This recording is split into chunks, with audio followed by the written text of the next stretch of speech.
Tá bom, então vamos lá, vocação. O pastor Marcos já deu uma explicada na primeira parte e já deu para definir o que não é vocação, né? Vocação, qual o significado de vocação? A gente usa assim e fala assim, eu tenho uma vocação para isso, dá a impressão que é um talento. E não é, é um chamado. Tá? Na Bíblia, vocação é chamado. Tá bom? Então o que não é? Aqui é chamado. Como? Vocação evoca a ideia de... Cara, fala bonito, hein? Mexe com o advogado.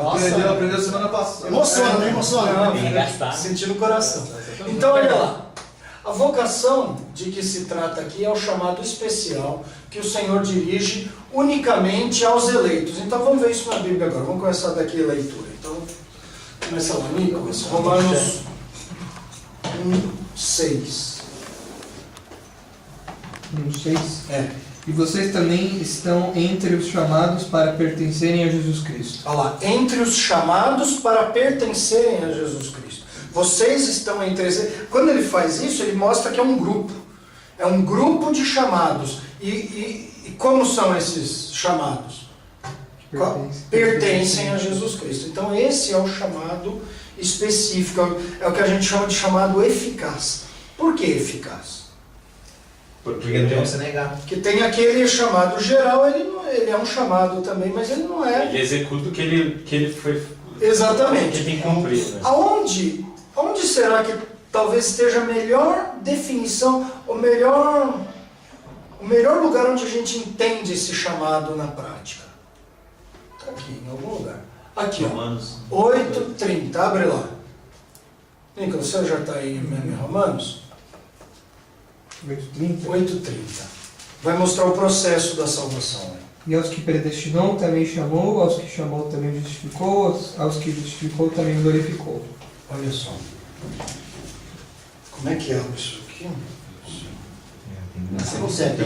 3 anos de curso no Japão. Chamou. Quem mais? Não. Predestinou.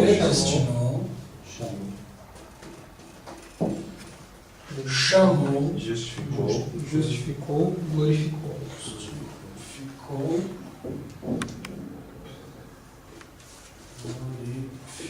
Essa seria Essa caneta aquela... está merecendo um lixo. Mas tá bom. Essa seria aquela hora do Não, faz parte. Ela é um resuminho dela. É um resuminho. Quando você pega a Ordem dos Salutes, como os escritores a colocam, você vai ver que tem vários outros. Né? Mas isso aqui também é uma Ordem dos Salutes resumida. Que começa onde? Na predestinação, falando sobre a história da redenção. Onde é que ela começa? Quando Deus, antes da fundação do mundo, fala, eu vou separar, eu vou criar homens e separá-los para mim. Nós, graças a Deus, estávamos entre esses, porque era mais bonito. Fora eu, né? O resto não. Agora, no meio disso, entra o chamou. O que muita gente faz com esse texto é pensar que o homem pode quebrar em algum lugar, que é uma ordem ideal, que é um planejamento. Então Deus predestina, aí ele chama e a pessoa não quer. A pessoa não quer, ele não justifica, não glorifica. Não, mas como que está colocado? Lê de novo. Aos que predestinou também chamou, e aos que chamou também justificou, e aos que justificou também glorificou. Tem alguma dúvida de que uma Deus... consequência lógica. A partir do momento que você é predestinado, você vai ser chamado. Não só lógica, como obrigatória. O texto encaixa, ele liga um no outro. Então não tem como ele predestinar e não chamar. E se a pessoa, a pergunta do cara, e se o predestinado, se o eleito morrer antes? Não tem como. Deus preserva em vida todos aqueles que ele predestina até o chamado, que vai embocar na justificação e aí pode morrer. A glorificação está garantida. Como é que fica? Muitos são chamados e poucos. Então, esse é o texto que o pastor Marcos, que eu citei, o pastor Marcos explicou no começo, que trata esse chamado geral. Esse chamado de vinde a mim todos os que estáis cansados. É um chamado a todos. Na verdade, o evangelismo é um chamado geral. Para quem que a gente prega? Você não procura eleito escrito na testa da pessoa. Né? É o que fica em cena quando a gente lembra daquele texto de Atos, né? Que Jesus fala para Paulo, não temas, não sai correndo da cidade, não vai embora. Antes, fala e não te cales porque eu tenho povo. Ele não falou, vai lá no seu Zé da padaria, atrás do Mercadão ali, né? Na Vielinha, aquele lá, a mulher dele também, a sogra, o sogro não, o sogro eu não escolhi. A sogra, não, ao contrário, né? O sogro, a sogra que não. Então não foi assim. Fica aí. Então ele fez um chamado a todos. Agora, essa vocação dentro desses aspectos da salvação, como foi colocado no manual, ele trata desse chamado específico. Então não é do muitos são chamados, mas poucos escolhidos. É a vocação, o chamado eficaz, que foi feito ao predestinado e que leva obrigatoriamente à justificação. Por que a pessoa não nega esse chamado? Por que ela não nega esse chamado? O chamado é Nicolas, você chega, alguém e fala para você aceita um café? Você diz, não, obrigado. Não mexo com essas coisas que eu sou crente. Eu não, para mim eu sou obrigado, né? O Valdir chega e falou, aceita um frango? Ele não tem liberdade. Não precisa. Ele é escravo do pecado do frango. É uma coisa irresistível. Irresistível, não dá. Em Camanducaia todo mundo é assim. Mas, por que alguém vai oferecer a salvação? Você já fez esse chamado para muita gente. Por que o eleito não nega ele? Ele não tem liberdade? Não tem. Porque é Deus que faz o chamado ser eficaz. Exatamente, é Deus quem faz o chamado ser eficaz. Esse chamado não é só a pregação, não é só o chamado, é o convencimento. Por isso o chamado eficaz não é só o anúncio do Evangelho. É uma obra de Deus que ao chamá-lo, concede-lhe também a fé para quem creia. Abre o coração para o coração receber. Então, não é que ele força, ele entroxa, né? Como o pastor Marcos diz. Não é que enfia a salvação goela abaixo. Não é estupro. Né? Como alguns acusadores dessas doutrinas dizem, Deus então é um estuprador. Ele enfia amor goela abaixo. Não. Ao contrário, antes de fazer isso, ele muda o nosso coração. Senão ninguém ia querer. O que Romanos 3 diz? Não há um justo sequer, não há quem entenda. Você precisa entender essas verdades, mas você não entende. Como é que você passa a entender? Se as coisas espirituais se discernem espiritualmente. Entra o Espírito em cena. Aí o chamado tem efeito. Não há quem busque, ou seja, ninguém quer. Por que passa a querer? Porque é Deus quem efetua em vós, tanto querer quanto realizar. Então ele muda o nosso coração. Lembram de Ezequiel 36? Quando ele fala sobre a nova aliança, o cumprimento da nova aliança, ele fala assim para os judeus. Versículo, como é que é? Aliança. É porque ele eu vou falar que agora para gravar, ele é aliancista. Ele é aliancista. Não, ele veio da grade.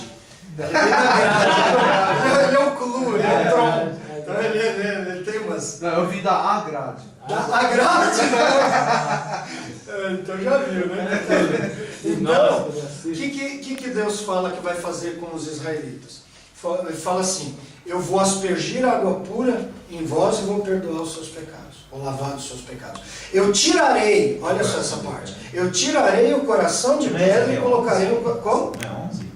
Ezequiel 36, versículos 24 em diante. Abre aí. Quer ver? Vamos ali, ó. Agora tem Bíblia na lousa.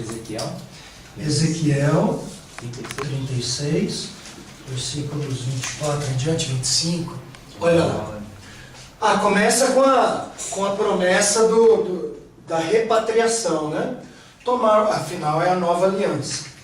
Tomar-vos-ei de entre todas as nações, de entre as nações, e vos congregarei de todos os países, e vos trarei para a vossa terra. Muito bem. E agora? Então aspergirei água pura, tá vendo? Batismo por aspersão. Tem nada a ver, aqui é uma figura de lavagem de pecado. Aspergirei água pura sobre vós e ficareis purificados. De todas as vossas imundícias e de todos os vossos ídolos vos purificarei.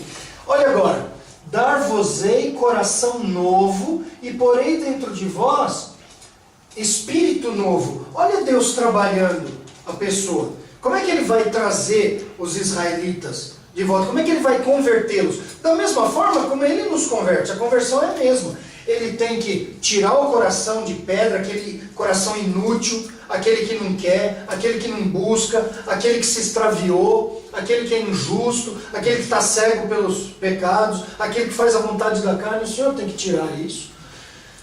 darei coração novo, porém dentro de vós, espírito novo, tirarei de vós o coração de pedra e vos darei coração de carne. Porei dentro de vós o meu espírito e fareis com que andeis nos meus estatutos. Aí mudou, diga. Esse texto está falando para Israel. Para Israel. Isso vai acontecer ou isso está falando acerca da conversão? Não, isso aqui está falando acerca da conversão, mas numa ocasião bem definida. Quando? Quando o Senhor, lembra Romanos 11? Que o Senhor pega Israel e quebra aquele galho e afasta e pega os gentios e coloca no lugar. No final de Romanos 11 ele promete reenxertar, não é trocar. Ele promete pegar Israel de novo e colocar, ele até fala, se o endurecimento de Israel foi uma bênção, porque os gentios foram alcançados, quanto mais a restauração de Israel. Então Israel vai ser restaurado. Esse momento no final da tribulação? Talvez o começo da tribulação aí já comece, mas o final da tribulação, o milênio... Quando Jesus voltar... Exatamente. Fica difícil, como o Antigo Testamento ainda não vislumbra essa definição que o Novo Testamento dá, ou às vezes não ligam, porque Daniel é bom nessa parte, né?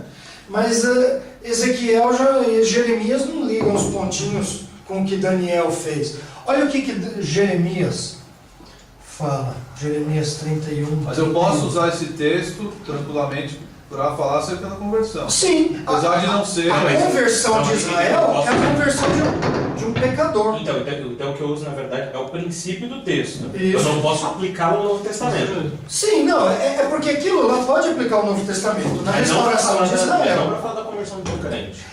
Eu acho que nesse caso da conversão do crente, esse texto mostra uma conversão. O contexto do capítulo mostra a restauração nacional, aí para o crente realmente não tem nada a ver. Mostra o assentamento na terra dentro daqueles limites. Para nós não tem nada a ver isso aí. Apesar que o aliancista vai dizer que isso aí quer dizer que a igreja hoje está espalhada pelo mundo todo, mas não é isso, porque a definição da terra é muito bem feita, a promessa é extremamente bem delimitada. Então, agora, quanto à conversão, quando Deus restaurar os israelitas, ele vai fazer a mesma coisa que ele fez quando nos restaurou, ou quando restaurou os israelitas do passado, os que creram. Né? O processo da conversão é o mesmo. Olha o que Deus diz sobre a nova aliança.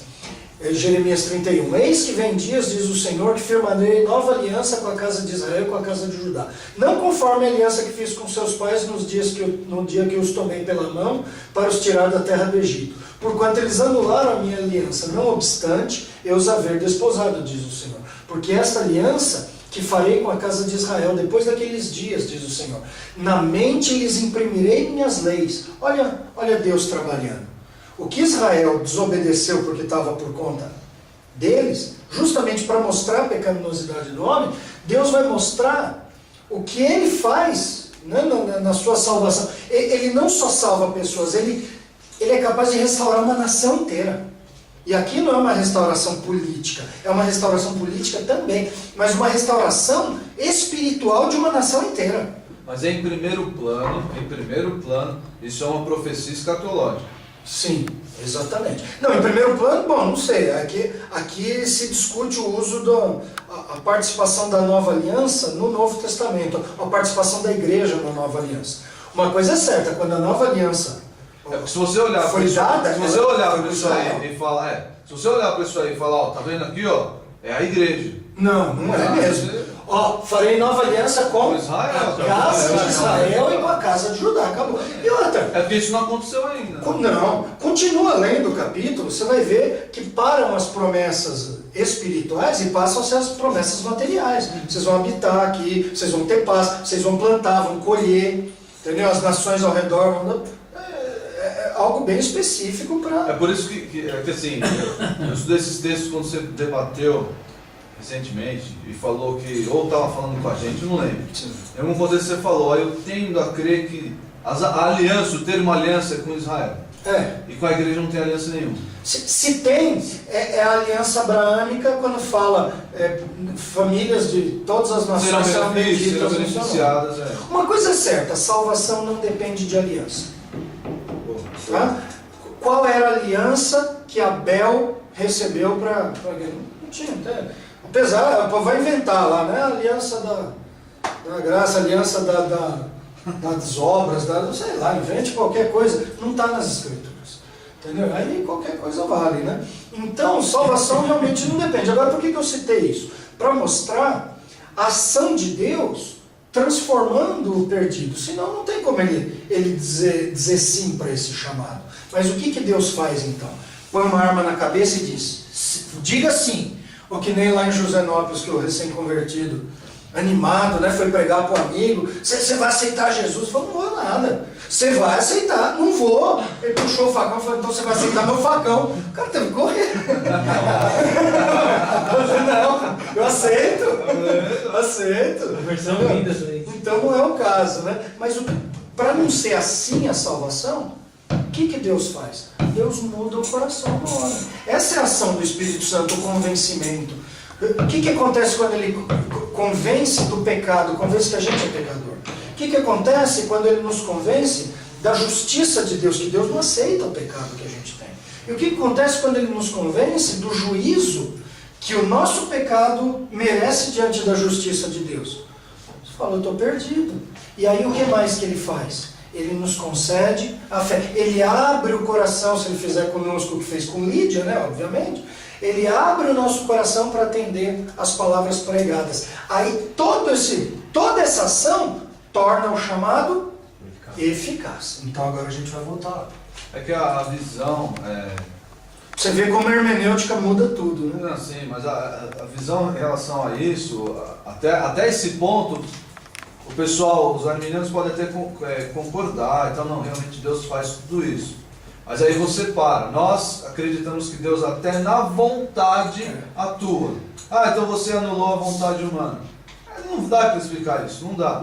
Na verdade, ele tem que anular a nossa vontade. Sabe por quê? Porque ela é perversa. Não há quem busque. A nossa vontade é essa. A gente tinha liberdade.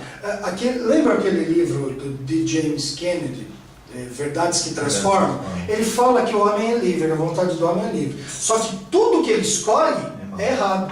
Ele pode escolher o que ele quiser, mas tudo que ele escolhe é pecado, tudo que ele escolhe é errado. E aí ele chega à conclusão, então já não é livre, é escravo. É o que Paulo vai falar também. Se tudo que você escolhe é mal, tudo que você escolhe é contra Deus, cadê a liberdade? A liberdade é você poder tanto escolher o mal quanto o bem. Você quer rejeitar a Deus, mas você também tem que ter liberdade para querer servir a Deus. E isso o homem não tem. Então é por causa daquele conceito da depravação que aí chega a ser isso. Aí o arminiano vai dizer, aqui o chamado é por sua conta, a resposta. Mas a Bíblia já fala qual que é a resposta do homem. Você não precisa esperar ele responder. É que a pessoa que reclama disso, às vezes ela parte do pressuposto de que ela é livre. Ela não está sob domínio. Ela não entendeu. É o arminianismo moderno. É um arminianismo incrédulo. Ela crê que ela é livre do pecado. Lembra quando o pastor Marcos falou de Agostinho, quando ele fala que não é só ser livre para querer, mas é a escravidão do querer, inclusive, aliás. Não é livre para fazer isso ou não, mas para querer ou não querer isso. Eu não quero querer isso, mas não consigo. Eu consigo até não fazer, mas eu não consigo não querer. E aí você percebe que o homem está viciado. Olha só, o homem precisa ser livre, né? O que é a liberdade? Você põe ele na balança, pesa igual. Então o homem tem que ter liberdade para querer servir a Deus ou querer rejeitá-lo. Mas aí, o homem é inútil, não há um justo. Ele precisa tomar uma decisão justa, mas ele não é justo. Ele precisa entender as verdades do Evangelho, entender seu pecado, mas não há quem entenda. Aí ele precisa escolher, ele precisa querer a Deus e não querer o pecado, mas ele não há quem busque a Deus. Ele precisa enxergar toda essa realidade, mas o diabo cegou o entendimento dos incrédulos. Né? Ele precisa... Pronto, cadê a liberdade? Cadê? Já foi pro brejo há muito tempo. Então é por isso que nessa fase do chamado, aliás, não é nem por causa do chamado, é por causa disso que Deus aqui atrás teve que predestinar. Porque para ele chamar não é um chamado qualquer, é um chamado no qual ele atua, é um chamado para ganhar. É um chamado vitorioso. É um chamado para ter resposta sim. Para isso acontecer, ele precisa fazer um monte de coisa. Ele tem que trabalhar na nossa vontade, no nosso intelecto, ele tem que nos convencer, ele tem que nos purificar, se bem que a purificação vem depois, né?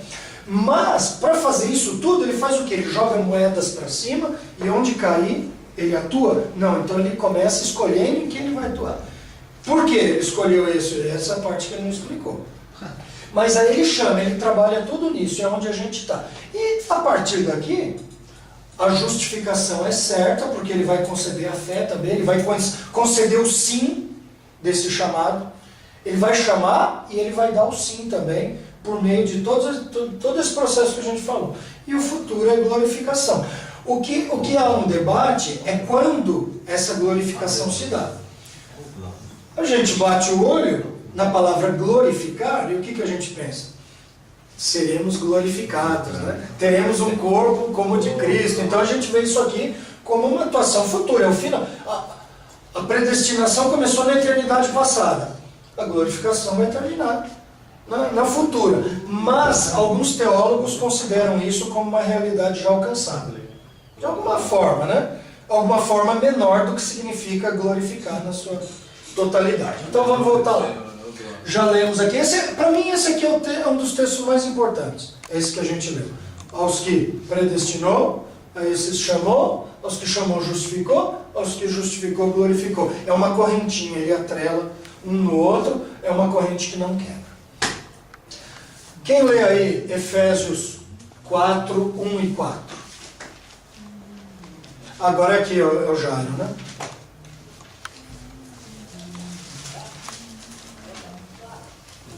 Diz assim: como prisioneiro no Senhor, rogo-lhes que vivam de maneira digna da vocação que receberam.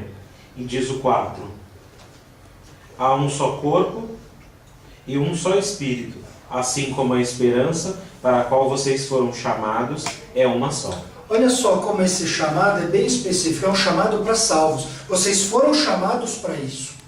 Então, há na Bíblia, e aí uma série de textos que depois vocês vão acabar lendo, vão ver um jeito de fornecer esse capítulo aí. E aí vão ler um por um. Mas a Bíblia é muito enfática nesse tipo de chamado. Então não é uma coisa fruto do raciocínio teológico ou uma forçação dentro da teologia. Não. A Bíblia, apesar de expor aquele conceito de muitos são chamados, mas poucos escolhidos, ela é mais frequente em apontar para esse chamado, essa vocação eficaz. Então, trata-se de um convite diferente do chamado geral dirigido a todas as pessoas, uma vez que a vocação salvífica é eficaz e sempre conduz o eleito a Cristo. Vamos ler, seu Nilson, lê aqui 1 Timóteo 6,12. E Valdir vai abrindo Judas 1. Engraçado, né? Judas 1:1 devia ser só Judas 1. Tem que fazer essa anotação para passar para o pastor. Mas será que é Judas mesmo? Às vezes não. Vai ser o quê? Não é. Judias, né? Chamados. Juídes, né? Acho que tem chamados mesmo, Judas. Então, claro, não, é porque está errado aqui o hoje. pastor Marcos tem o 2, né? O 3. Como? O pastor Marcos tem, capítulo 2, capítulo 3. Olha lá, vamos ler ali, 1 Timóteo 6,12. Combate o bom combate da fé. Toma posse da vida eterna, para a qual também foste chamado, e de que fizestes a boa confissão perante muitas testemunhas. Está falando do chamado que ele recebeu e que produziu o quê? Produziu alguém, um crente, aquele que está apto a combater o bom combate. Lê aí, Valdir, Judas 1. Judas, servo de Jesus Cristo e irmão de Tiago, aos chamados, amados em Deus Pai e guardados em Jesus Cristo. Olha só, a gente vê outras introduções, como por exemplo, a igreja que se reúne, a igreja em Éfeso, a igreja, ou aos eleitos, né? Então, escrever uma carta para uma igreja, ou escrever uma carta para os eleitos, ou agora escrever uma carta para os chamados, é a mesma coisa. Isso significa que aqueles que são eleitos são também chamados e se tornam o quê? A igreja. Igreja. Exatamente. Então essa vocação especial é baseada unicamente na graça de Deus. Senão, pessoal, Celcinho, o que Deus bateu o olho e viu? Viu um coração de ouro. Entendeu? Então, ele olhou para nós e viu a mesma coisa que ele viu nos outros. Pecado. Né? Ele morreu por nós quando éramos pecadores. Então ele não pagou o favor. Ou também ele não fez tomou uma decisão sábia. Eu vou salvar o Isaac, porque esse é o cara. Né? Aí eu salvo ele, aí ele quebra, ele segura a minha barra lá do outro lado. Né? Vai ser um bom negócio. Não é um investimento. Então não tem nada a ver conosco, tem a ver com a vontade de Deus. Sem que o homem chamado tenha mérito algum. 2 Timóteo 1,9. É só uma repetição da ideia do sem mérito, diga. Sim. Que nos salvou e nos chamou com uma santa vocação, não em virtude das nossas obras, mas por causa da sua própria determinação e graça. Esta graça nos foi dada em Cristo Jesus, desde os tempos eternos. Muito bem. Não segundo as nossas obras. E se fosse segundo as nossas obras? Aí não tinha. Não, aí era pior. Aí nem salvação não tinha. Se ele falasse assim, não, então agora eu vou fazer o seguinte, eu não vou usar de graça, eles querem que seja por merecimento, então que seja. Então deixa eu ver as obras. Já viram aquele videozinho, o Goodometer? Né? Que o cara vai lá, ele sobe numa balança, e aí a balança vai... Aí bate lá Não. e vai pegar. Não é bom o suficiente, não o bastante. Se fosse assim, se fosse pelas nossas obras, nenhum de nós seria salvo. Mesmo porque a Bíblia chama, a certa altura, as boas obras de trapos de imundícia. Não quero nem explicar o que Não é é nem isso. trapos, Nem é lícito explicar o que é isso aí. Então, para mostrar que, por melhor que sejam, diante de Deus, elas não têm valor nenhum. Aliás, são até ofensivas. Ó, Senhor, eu não quero que o Senhor me salve de graça. Eu quero merecer. Então, tô aqui meu R$1. Pelo quê? Não, por esse carro aí. Pô, mas você está falando que esse carro é bicheira? Precisa oferecer R$1? É quando é a mesma coisa, ou talvez numa escala muito menor, do que o homem querer ser salvo por obras. Não, eu nunca matei, nunca roubei, eu ajudo o velhinho a atravessar a rua. Deus olha assim e fala, como é que é? Você está achando que é? Que o tamanho da minha santidade é isso aí?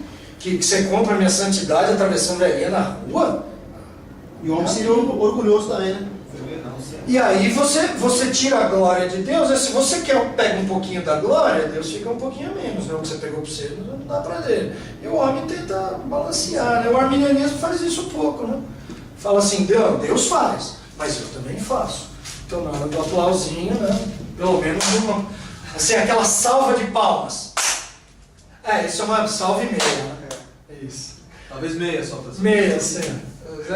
Em questão de soteriologia, acho que talvez na parte da vocação entre melhor.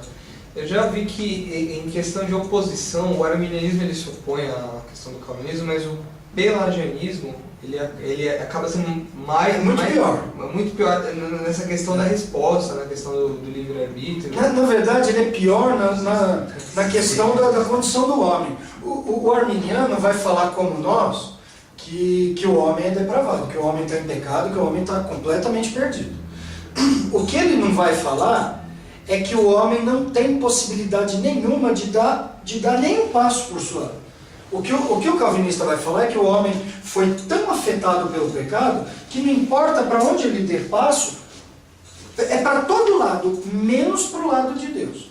Dependendo do homem, esse chamado é sempre não. Obrigado. Pode ser sim para café, sim para chocolate, sim para chá, sim para chimarrão, mas nunca para Deus. Então ele tem liberdade, sempre escravo da rejeição de Cristo. O arminiano vai dizer que Deus também é que salva, que é a graça que salva, que Deus convence, mas ele vai dizer que isso vai ser feito depois do homem dar o passinho. E esse passinho também é pela graça, mas uma graça diferente.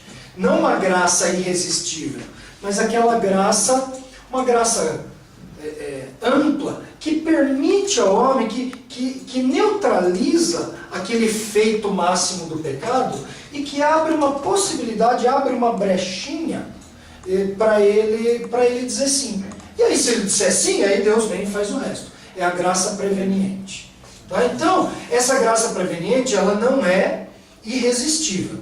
Ela está para todo mundo e ela só abre uma bolha de ar dentro do mar do pecado para você dar uma respirada e poder dizer sim para Deus. Aí Deus entra junto. O pelagianismo vai dizer que o homem ele não tem uma maldade nele mesmo. Entendeu? De Adão, ele recebe um mau exemplo. Ou talvez os efeitos físicos da queda, a mortalidade. Mas o pecado não é imputado a ele. Ele é essencialmente bom? É isso? Seria isso ou não? Não sei se vocês vão usar essencialmente. Ele é bom, ele não é escravo do pecado. Então, quando ele é colocado diante do Evangelho, ele tem plena liberdade. Ele não tem uma corrente que segura ele. Ele tem que escolher. Ele é normal, ele não é escravo de ninguém. Ele tem que escolher servir a Deus ou rejeitá-lo. Entendeu? Então ele não recebe essa carga, ele não recebe uma herança de pecado, a não ser nos efeitos físicos dela e no mau exemplo.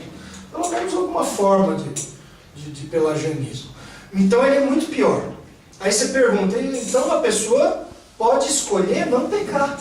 Porque o problema de Pelágio, até onde eu sei, foi ver a podridão que ele viu em Roma e o pessoal botando isso na conta da graça. Dizendo assim, a carne é fraca. É para isso que tem a graça. Fazendo justamente o que Paulo não deixa fazer em Romanos 6. Porque a graça supera o pecado, eu vou pecar mais para a graça é maior? De maneira nenhuma. Então esse raciocínio, ele vem associado à mensagem da graça para que ninguém abuse dela. Só que o cara quer comprar a graça, mas não quer comprar a responsabilidade que a graça traz com ela. Aí dá nisso. Como é que Pelágio fez? E, ao invés de retornar a mensagem da responsabilidade mediante a graça, ele negou a necessidade até dela. Ele disse que não, o homem pode obedecer sim. Aí a oração de Agostinho, né? Concede-me o que ordenas e ordenas o que quiseres. O que isso quer dizer? Senhor, eu só posso ser fiel se o Senhor me der fidelidade. Para o cara mal intencionado, o que ele faz? Para o cara bem intencionado, o que ele vai fazer? Ele vai orar, vai buscar o Senhor, vai procurar ser fiel, e quando for, ele vai reconhecer que Deus não foi, tá vendo? Ele não vai bater no peito. Ele vai falar, o Senhor atendeu minha oração, sua graça me atingiu e ele me concedeu fidelidade. Ele é fiel, ele agradece a Deus. Ele não espera agradecimento de Deus, ao contrário, ele agradece a Deus. O que mais?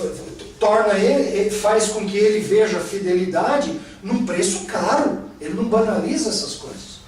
O que as pessoas faziam, segundo o que eu li, o que Pelágio viu foi o pessoal fazendo o oposto disso. Então o que ele fez? Ele negou isso aí, falou, não tem Deus não tem que conceder nada.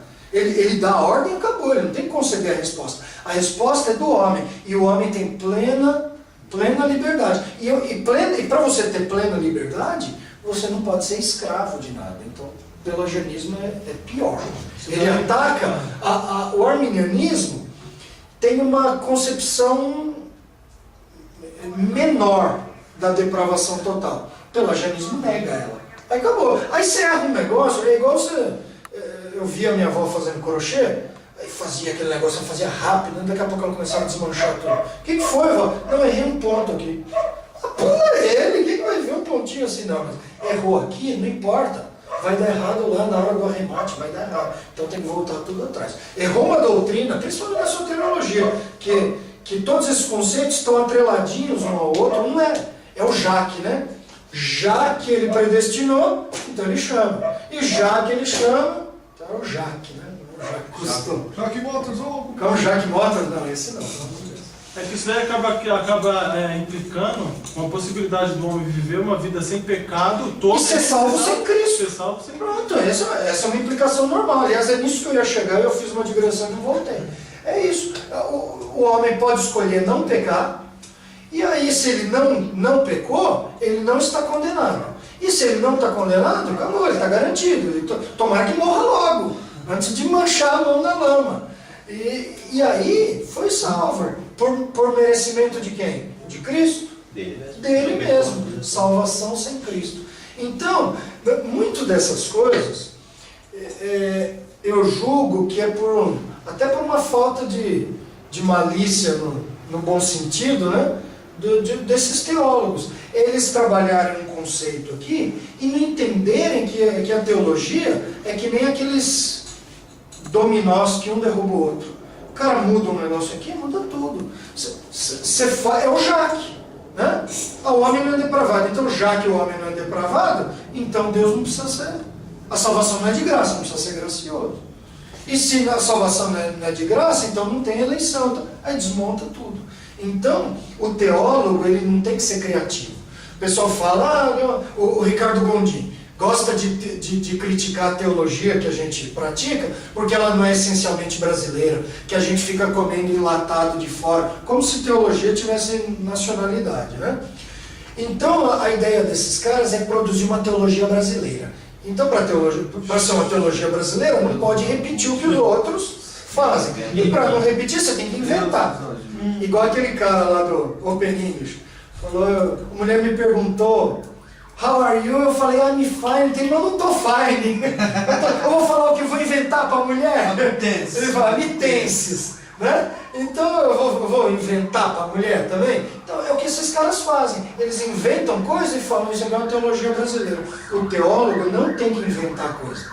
Ele não tem que ser criativo. Ele não tem que colocar pilares. Ele tem que andar no meio dos pilares já sentados sem derrubar nenhum deles. É isso que é o teólogo. Ele anda no meio dos pilares assentados pelos apóstolos e profetas, embelezados, né? Pelos primeiros teólogos, pelos reformadores que trataram esses assuntos sem mudar de lugar nada, né? Até ajudaram.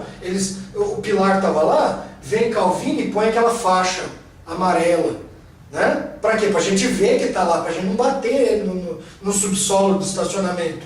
Então eles marcam bem para ninguém mexer naquele pilar.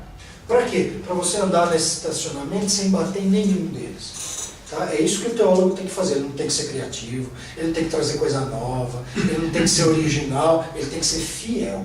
Tá bom? Aí o cara vai ser, ou ele é original, ou ele é fiel. Eu não quero ser original, porque original foi a escritura, Deus foi original. Eu vou ser original em cima dele, eu vou ser herege. Então tá bom. A resposta positiva à vocação salvífica é garantida porque esse chamado, uma vez que é dirigido somente aos eleitos, porque ele tem um propósito. O propósito dele é convencer, é converter. Então, você só vai trabalhar com aquele. Tá certo? É acompanhado pela obra de convencimento do Espírito, que com paciência e docilidade atua no coração do indivíduo até que ele entenda e aceite a mensagem cristã. É o que Deus faz com Lídia. Quem abre aí? Quem agora? Ronaldo. Atos 16, 14. O Nicolas segura que ele veio aqui para trás, só para ler de novo. Como que é? Ah, não, Nicolas. Para ler de novo. Por que chama ele de grossa? Pode ir.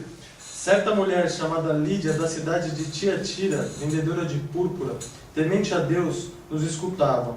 O Senhor lhe abriu o coração para atender as coisas que Paulo dizia. Olha lá, Paulo está fazendo um chamado, né? Um chamado geral, está pregando a todos. Só que enquanto isso, Deus fez um chamado bem específico para ela. E para ela atender, o que ele fez? Abriu o coração, aquele coração que era de pedra, ele abriu, ele quebrou ele e colocou lá dentro, pegou as palavras de Paulo, chamadas geralmente, né, a todos, né, para o geral, e ele torna esse chamado bastante específico para ela. O que acontece? Ela não só se converte, como se torna alguém atuante. Uma igreja começou a se reunir na casa dessa mulher. Tá bom, então isso aqui é o que a gente vinha falando, a gente até já tratou do que esse parágrafo diz.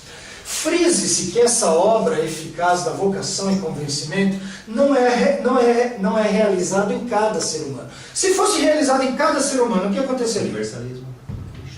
Não, O universalismo, ele é mundo seria diferente. salvo. Todo mundo se converteria. Essa O ideia. universalismo salva quem não se salvação converteu. universal. Exatamente, salvação para todo mundo. Então, precisava de eleição. Aí o pessoal fala, então por que Deus não fez? Né? E fica pressionando Deus. É como se Deus devesse explicação. Aí olha para Paulo, desse nós já lemos, né? Aí ele já está explicado. Aí Paulo diz, ó, Já está respondido. Então, do contrário, todos os homens seriam salvos, hipótese que, como é sabido, jamais se cumprirá. Por que jamais se cumprirá? Quais são, pensa aí, algumas bases que... Deus não seria justo, não teria punição por pecado. Não, ele poderia punir Tudo em Jesus. tudo em Jesus. Ele podia ter eleito cada homem tudo e punido tudo em Jesus. Por que a Bíblia não abre essa possibilidade? Porque já tem. Já Bom, porque a história mostra um bando de já incrédulos. houve Mas e na Bíblia? o próprio diabo. Diabo, mas tudo bem, vamos na esfera humana. Na esfera humana. A esfera humana. Uma prova incontestável de que vai ter gente perdida. De que nem todo mundo vai ser salvo. O inferno existia? Pronto, lá, condenação. E ali haverá choro e ranger de dentes. Vou separar uns à direita, né? Outros à esquerda, afastai-vos de mim, vós que praticais iniquidade. Então está lá, maior juízo haverá sobre Corazim do que sobre Tiro. Justiça de Deus. Exatamente. Então a Bíblia trata da condenação dos perdidos. Então, quando associamos a esse conceito do chamado eficaz, a gente percebe que o chamado não é aplicado a todos. Ele é aplicado a quem Deus planejou salvar. O próprio fato do chamado ser eficaz já mostra, né, que... Associado à ideia de que há perdidos, de que há vasos preparados para isso. Se não houvessem os outros, todos seriam eficazes, né? Não haveria necessidade de Não se discutiria a predestinação, porque todos de eleição. Se discutiria, mas ela se aplicaria a todos. De harmonia, né? Seria. Todo mundo aceitaria, né? Todo mundo ia ser chamado, todo mundo ia se converter. Muitos são chamados, mas nem todos são escolhidos. Então isso... 10 menos 5. Quanto dá? Dá 5. Não dá para você falar 10 menos 5 igual a 0. Né? Muitos são chamados, poucos escolhidos. E aqueles que... E o que acontece com os outros? Que estão no muitos, mas não estão no poucos. Conjunto inexistente? Não. Conjunto perdido. Purgatório, né? Então vamos lá. Isso aqui não tem muito segredo, né? Assim, conforme dito, somente os eleitos são objeto do chamado gracioso. Aqui, ó, Romanos 8,30, de novo. Aos que predestinou a esses, chamou. E aos que não predestinou? Não chamou. Já condenou. Exatamente. Estes, ainda que possam resistir à ação de Deus em sua vida durante algum tempo, quem resistiu durante algum tempo? Paulo. Não, entre nós aqui. Entre nós? Na sua experiência. Depois que você começou a ouvir a pregação do Evangelho. O dia que eu ouvi a mensagem do Evangelho pela primeira vez, eu criei. Mas antes disso, eu rejeitava Deus. Não importa se o chamado, se a pregação tinha chegado em mim ou não. De algum modo, sempre chega na gente. Mesmo assim, não queria parte nenhuma. A gente, pelo menos, tem aquele conceito moral de um Deus bom e que eu tenho que agir bem porque Deus é bom. Mesmo esses conceitos populares de Deus são alvos da rejeição do homem. Não é isso? Se não fosse isso, não tinha piada de crente no meio do mundo. Por que o mundano zomba do crente que ele mal entende o que é? Porque ele rejeita quem é o crente? Deus primeiro. Então até os conceitos populares, em lugar que só tem o catolicismo, quando só tinha catolicismo em alguns lugares, nem todo mundo era católico. Entendeu? Por quê? O homem rejeitava até aquele conceito católico de um Deus que salva, de Jesus que salva junto com Maria, até isso ele rejeitava. Então, isso mostra a pecaminosidade do homem. Então, esses, ainda que possam resistir à ação de Deus em sua vida durante algum tempo, no fim, fatalmente se rendem à voz de Cristo e ansiando por ele, curvam-se aos seus pés, cheios de fé, arrependimento e gratidão. Note bem, Deus não só escolheu as pessoas, mas escolheu quando salvá-las, escolheu o modo de salvá-las, escolheu alguém para levar a mensagem da salvação. Essa predestinação de Deus não é assim a grosso modo, né? Eu escolho aqui uma virada na política do país. Não, a Bíblia mostra a soberania de Deus. Em cada coisa ele fala que ele cuida dos pássaros. Fala que uma folha que diz que não cai. Não cai, sim. Os cabelos estão... Eu não dificulto muito, né? Deus para mim, ele me pula logo e vai pro Fernando. Tem o cabelo da cabeleira do Fernando, né? É fácil para Deus. Então, essa soberania é minuciosa. Então, Deus escolheu o momento certo também. Então, tem perigo o sujeito morrer na véspera? Não estou nem falando de salvação, estou falando do curso da vida dele. Ele consegue aumentar o curso da vida dele? Quem por ansioso que esteja pode acrescentar um pouco. Só Ezequiel. Só ele. Ele teve bônus, ele tinha férias prêmio. Ele estava valendo. E que mais? Quem consegue, além disso, fazer alguma coisa que surpreenda a Deus? O que Davi fala no Salmo 139? Todos os meus dias estavam... Em hebraico ele mostra que é um conceito em duas palavras. Como se ele dissesse, estavam escritos e registrados antes que existisse. Está lá registrado. Registrado, no cartório, tudo. Tem aquela mãozinha, recita, batido, carimbo, né? Segundo tabelião, tudo. Tiago diz, né, o que é, você que diz, faremos amanhã, assim, faremos comércio e tal. Exatamente. Então, quem morre na véspera? Só peru. Só peru. Mas nem o peru está morrendo mais na Nem véspera. ele, Morre antes. Então vamos lá. João 10,16. Quem... Exato. Tenho outras ovelhas que não são deste apreço. É necessário que eu as conduza também. Elas ouvirão a minha voz e haverá um só rebanho e um som. Olha só, ele fala, ele aponta ovelhas. Ele fala, eu tenho ovelhas que não são... Não é assim, eu terei ovelhas, eu arrebanharei ovelhas, comprarei ovelhas, eu tenho ovelhas. Parece até que ele conhece quem são. E aí ele diz o quê? Elas ouvirão, Então não é questão de si, é questão de quando. Certo? Então Deus está pegando, recolhendo suas ovelhas perdidas. E desde quando são ovelhas dele? Desde antes da fundação. Desde antes da fundação. E o que as tornou ovelha dele? O que tornou uma pessoa que ainda nem nasceu uma ovelha de Deus? Propósitos eternos de predestinação. A eleição dele. A eleição. A eleição. Aqui é predestinação, conforme aquele... A ordem de Romanos 8. Não, estou falando conforme aquela distinção que o pastor Marcos fez aqui, da predestinação como algo maior e a eleição como algo mais pontual, não está aqui. Esse, quando fala os que predestinou, é a eleição, é o que destinou para a salvação. Então aqui se confunde com o conceito da eleição. Aproveitando o tópico, a questão do chamado, geralmente a gente poderia colocar o chamado como um momento da conversão, não o chamado, né? O aceitar seria, né? O momento da conversão. Da fé. Agora, Mas o chamado é uma coisa, a fé é outra. Sim. O chamado é essa ação de Deus, inclusive concedendo a fé, para que ele creia. Então o chamado é que é ele que produz a fé. Ele não é a fé. Ele não é a conversão. A conversão seria entre o chamou e o justificou. Exatamente. Mais para o justificou. Exatamente. Vamos colocar a conversão aqui, ó. A conversão aqui. A conversão por meio da fé, né? Tá bom.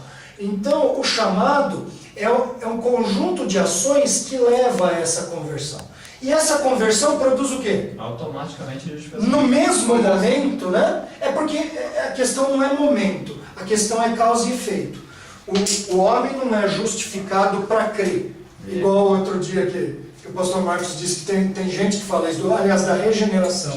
Tem que regenerar para crer. Aí não é. A regeneração e a justificação são efeito da fé, que é efeito do chamado eficaz. Então, na ordem dos salutos, vem o chamado eficaz, vem a conversão por meio da fé, seguida da justificação, da regeneração. Aí, justificação, regeneração, novo nascimento, não é uma coisa, né? Santificação, pelo menos o estado posicional dela. Agora fostes santificados. Né? Aí, a habitação, o ser, tudo. Aí é tudo um pacote imediatamente junto. São efeitos diferentes que a gente vai ver aqui, mas acontecem, um não é em função do outro. Todos eles são em função da fé. E a fé em função do chamado, e o chamado em função da prática. O chamado não tem nada a ver com a atuação do Espírito Santo. Tem tudo a ver com a ação do Espírito Santo. Então, mas não é um... Mas a habitação dele então só... Não. É porque são várias atuações do Espírito Santo. O que o Espírito Santo faz? O Espírito Santo convence. Isso. Esse convence está no chamado. O que mais que o Espírito Santo faz? Habita. Habita está no... Já está no... Tem alguns... O convencimento está antes da fé. A habitação está depois da fé. Então ele não precisa habitar para me convencer. Não. Ele convence, você crê, ele habita. Ô Thomas, tem alguns teólogos que dizem assim, não usa o termo regeneração, porque não é o correto. O Espírito Santo, antes do momento da fé, ele convence, ele realiza uma obra intelectual, digamos assim, mas ele também, porque mortos em delitos e pecados, ele vivifica para que a pessoa possa receber a fé. Então, aí, ele vos deu vida por meio do quê? Ele vos deu vida, estão vós mortos, mas qual é a relação de causa e efeito com a fé? Essa vivificação. Você ter nessa lógica, para você ter a fé, você não pode estar morto, entendeu? O Espírito precisa te dar um sopro. Então, mas o negócio é que a figura é uma metáfora, né? A pessoa está morta, mas ela não é exata em cada detalhe. A metáfora, quando você está numa frase, ela tem um sentido, entendeu? Não significa, aí você extrapola a figura. Você fala um morto não consegue pensar. O morto não se mexe, o morto não respira, então ele não tem vida, e o espírito é sopro. Aí você começa a fazer associações que o texto não quis fazer. Então esse morto é vivo. Até no inferno, o que Agostinho falava? Que a morte eterna, né, ela não vai ser sofrida por pessoas mortas. Vai ser por pessoas animadas, não animada de animada de ânimo, de vida.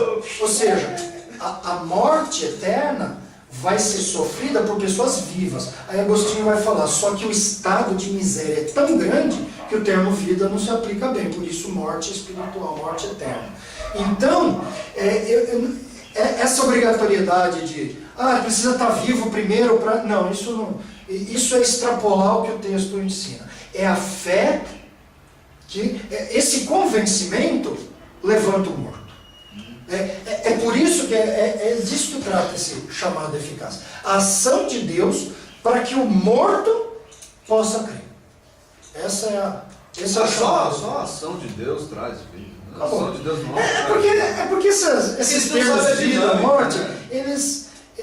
Quando a gente coloca eles em perspectiva com outros conceitos, a gente vê que eles são muito mais limitados do que a figura, né? A figura pode ser muito abrangente. Você vê um quadro, você já viu aquele pessoal falando, esse quadro expressa o sentimento negativo do nosso tempo por causa da selva de pedra. O pintor nunca pensou. Aí eu vejo um outro fala outra coisa, olhando para o mesmo quadro. Por quê? Porque é um quadro. Porque é uma figura. E a figura, ela aceita mais palavras. Você diz uma frase, aí você limita mais. Mas você pinta um quadro, a metáfora é assim, ela é um quadro. E você pode explorar ela além do que deve. Então, nesse caso, esse quadro não leva a essa conclusão, viu, Isaac? essa necessidade. Então vamos lá. E os demais? Os demais, aqueles que não foram chamados eficazmente, são deixados na incredulidade ou punidos com endurecimento ainda maior. Onde fala de endurecimento? Faraó. Entendeu? Aí tem gente que fala assim, mas então por que Deus vai puni-lo? E por que Deus endureceria o coração de alguém? Para aplicar? Justiça. A justiça já estava até determinada. Se o faraó não cresce, se Deus não desse essa vocação, fizesse esse chamado, ele já estava condenado. Qual era o propósito de Deus em endurecer o coração do faraó? Se faraó deixasse Israel ir no primeiro pedido, ele estava salvo? Glória. Vamos lá em Romanos 9? Então a gente começa a ver por que o dispensacionalista fala que o propósito final da história, né, o propósito de Deus com a história é a glorificação do seu nome. Olha só aqui. Ô João, filma aqui para todo mundo ouvir. Olha o versículo 17. Porque a Escritura diz a Faraó, para isso mesmo te levantei. Olha só. Deus colocou aquele faraó no trono por uma razão. Então, para isso te levantei. E endureceu o coração dele por uma razão também. Para mostrar em ti o meu poder e para que o meu nome seja anunciado por toda a terra. Entenderam? Deus fez o faraó ficar mais duro para quê? Para Deus continuar mandando pragas cada vez mais, pragas que se assomassem. Faraó, se não tivesse com o coração tão duro, talvez a primeira praga bastasse. Viu aquele sangue lá, para tudo. Manda embora, gente, foi bom conhecê-los. Tá? Manda um cartão postal quando chegarem, me mandem um e-mail, curtam lá meu Facebook, mas eu assumo daqui. Mas não, vez após vez tem que ser burro. A hora que o povo de Israel saiu do Egito, o Egito acabou. Tanto que o próximo faraó é um faraó que a gente não tem na história do Egito nenhuma conquista. Todos os faraós, todos conquistadores, cheios de guerra, cheios de luta aqui, ganha ali, subjuga um povo daqui. O próximo faraó, depois disso aí, seguindo a cronologia conservadora, né? Nós que não somos liberais, que reconhecemos na 1 Reis 6:1, que diz que o templo começou a ser construído 480 anos depois do Êxodo, né? Então isso joga o Êxodo em 1446. O próximo faraó, depois disso, não tem conquista nenhuma. Zé Mané lá, o Zé à esquerda, por quê? Porque a personalidade dele era diferente? Ou porque o Egito estava tentando se recuperar? Tá? Quando tem as famosas cartas de Amarna, o Egito dominava, vamos pegar aqui, aqui o Egito, aqui Israel, tá bom? Aqui o Egito, o Nilo. O Egito sempre teve carros de guerra. E onde o carro de guerra funciona? Em cima da montanha? No ladeirão? No plaino. Isso. E onde é que está o plaino? Está aqui, essa faixa litorânea aqui. Por isso essa faixa litorânea sempre pertence ao Egito. Com exceção do século XIII, quando os filisteus chegaram aqui, tomaram a faixa de Gaza e aqui o faraó Merneptah tentou tomar de volta, não conseguiu, só conseguiu que os filisteus entrassem no Egito, e aí ficou. Mas e o resto? E o Líbano? Cadê? Pertencia tudo ao Egito. Aí esses caras aqui do norte começaram a reclamar, escrever cartas para o faraó lá, dizendo, aquele Abdi Ashirta, aquele cão, veio aqui, tomou tudo, falou mal de você e você não fez nada, faraó. Um Rib Hadá, sei lá das quantas, lá de algum reino aí perto do Líbano, da Síria, começa a escrever cartas, entre outros, né, informando o quê? Seu domínio aqui no norte, você perdeu. E sabe o que? Você não fez nada. E por que ele não fez nada? Porque talvez ele não tivesse forças para fazer, porque o Egito ficou destruído. A agricultura do Egito ficou destruída. A pecuária tremendamente enfraquecida. O exército no fundo do Mar Vermelho. Fora o panteão que estava destruído. Então, é desacreditado, né? Talvez isso tenha diminuído a ousadia deles também. Quando alguém crê em Deus, né, ele crê nesse superior, isso vale para nós que cremos no Deus verdadeiro. A gente enfrenta situações difíceis com coragem, confiado no controle de Deus. Até aquele que crê no Deus falso, pelo menos esse tipo de confiança ele tem. Se essas pragas, conforme aqueles estudiosos do Antigo Testamento, eles mostram como cada praga atingia justamente a área de atuação de um daqueles deuses do Egito. Vem e arrasa a água. Cadê o Deus da água? Cadê a deusa da água aqui, que protege a água, que nos dá água todo ano, que a água vem, enche tudo? Agora está tudo sem. Cadê essa deusa aí? E outra, cai saraivada do céu. Cadê o Deus do trovão, o Deus da chuva aí que não impediu isso? Né? E o Deus que cuida aqui dos rebanhos, da agricultura, onde é que eles estavam? Estavam dormindo, estavam viajando, estavam que não puderam para o Deus de Israel? Então o cara já perde essa confiança vinda da fé, verdadeira ou falsa, né? Ele perde isso também, então isso pode ser um fator. Thomas, só curiosidade, depois da saída do povo egípcio, do povo israelita, entrou em declínio o Império Egípcio? Depois ele se levantou de novo. Acho que foi uma geração para se levantar. O Egito ainda deu muito pano para manga. Aliás, o Egito sempre foi o refúgio de qualquer inimigo de Israel. Então, se levantava aqui em Jeroboão, né? Era um servo de Salomão, ele cuidava da corveia, né? Da pintura desgastada. A corveia era o trabalho forçado. Então, e aí ele começou, Salomão botou tanto peso, parece que Jeroboão começou a reclamar disso. Foi marcado para morrer, teve que fugir para o Egito.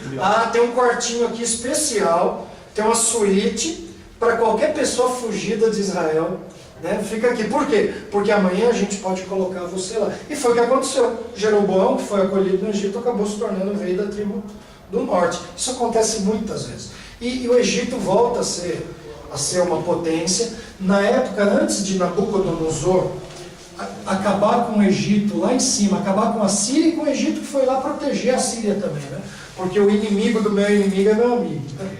Então, os babilônicos estavam atacando a Síria, o faraó pensou, deixa eu proteger os assírios, porque enquanto a luta fica com eles, não vem para cá. Não adiantou. Nabucodonosor venceu lá e veio e detonou o Egito aqui também. E no meio do caminho, ele trocou Jerusalém, trocou a Judéia de poder. Até nesses dias, quem estava mandando aqui era o Egito. Tinha rei? Tinha, mas o rei tinha que andar miudinho. Tanto que o faraó veio e trocou um rei. Trocou o rei, tirou o rei que estava, colocou o outro, um parente, mudou o nome dele. Era um jeito de dizer, quem manda em você sou eu. E a prova disso é que agora você não vai falar seu nome assim. Agora eu vou te dar um nome e você vai usar ele. E se eu souber que você está usando o outro, o pau vai quebrar de novo. Entendeu? Então o Egito voltou a ser muitas vezes pedra no sapato. Bom, vamos lá.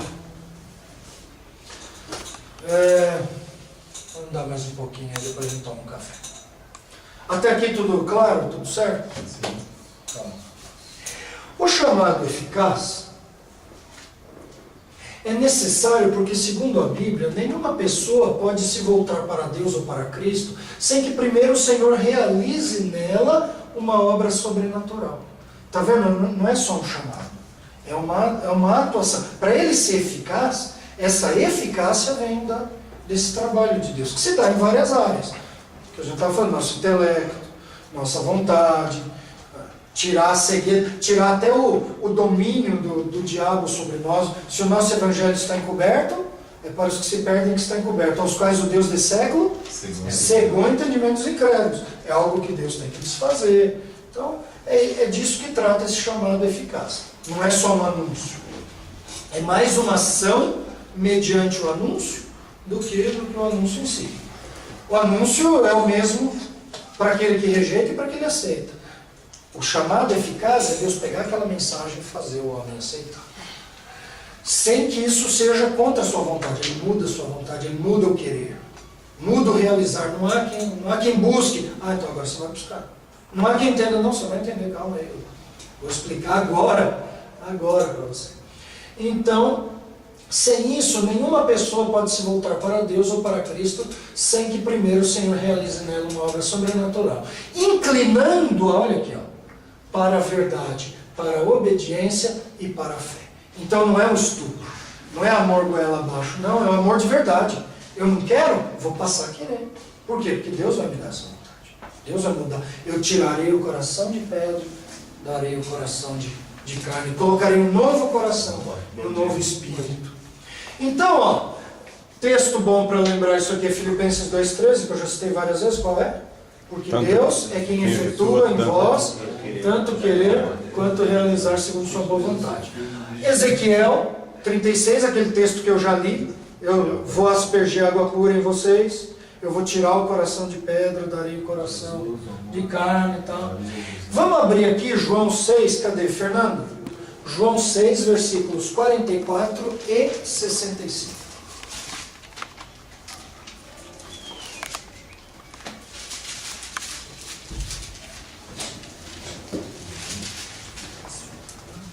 Mano, 6,44.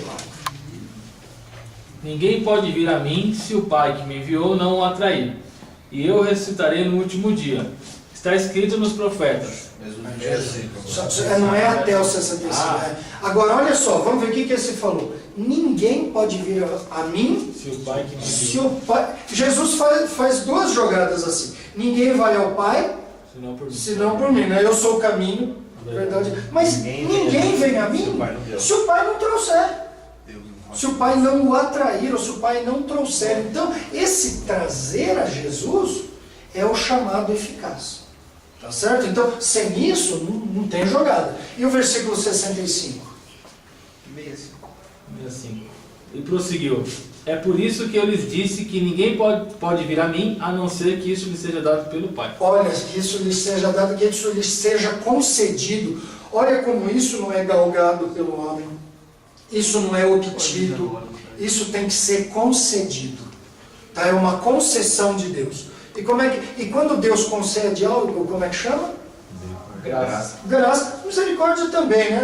A misericórdia se assoma ao conceito de graça. Mas se a gente vai falar de um deles, a graça abarca tudo.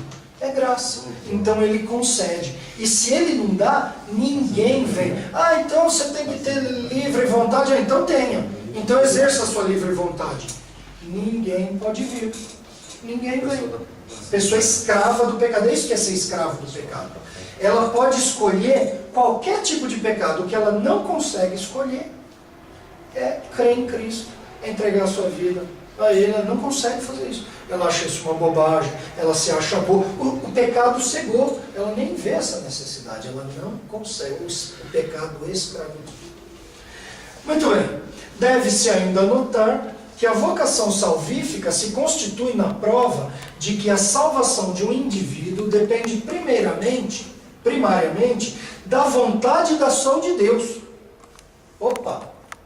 Vamos ver onde é que isso diz? Cadê? Tem Efésios. Cadê Efésios 1,13? Ele não está aqui, mas abre aí Efésios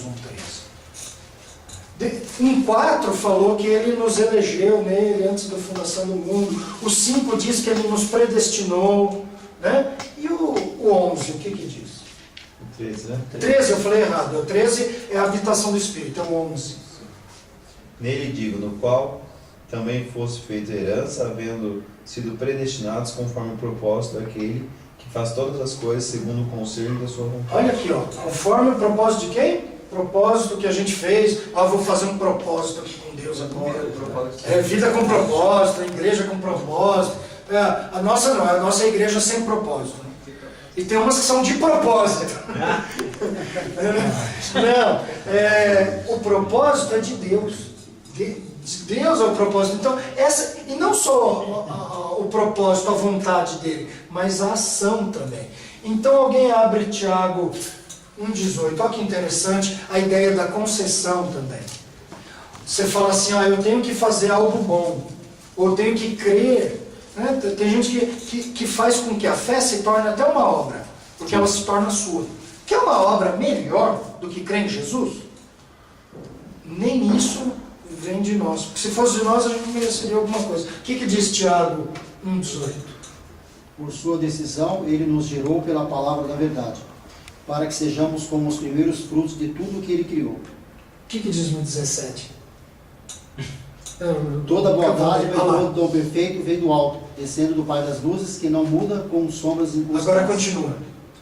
Por sua decisão, ele nos gerou pela palavra da verdade, para que sejamos como os primeiros frutos de tudo que ele criou. Repara como ele associa a vinda dessa boa dádiva do alto, vindo do Pai das luzes, com essa regeneração que ele nos dá.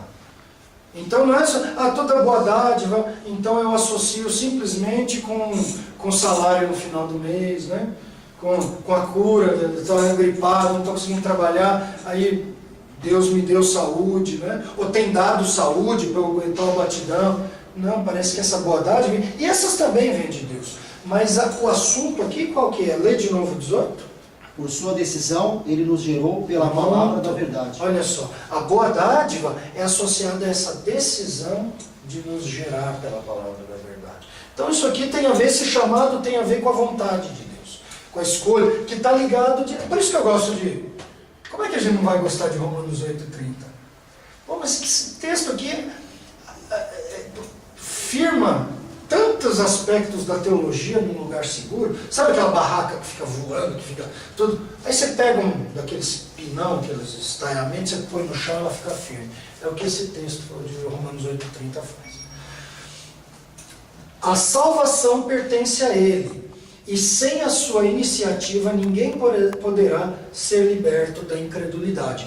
Efésios 2,8 fala que nós somos salvos de graça mediante a fé e que isso não vem de nós. Não vem de nós. Então é Deus quem tem que interferir. Vamos fazer o seguinte, como a gente veio do almoço aí à tarde, calor, almoçou, né? Então vamos dar uma paradinha, vamos tomar um cafezinho aí, não demorado, e a gente volta.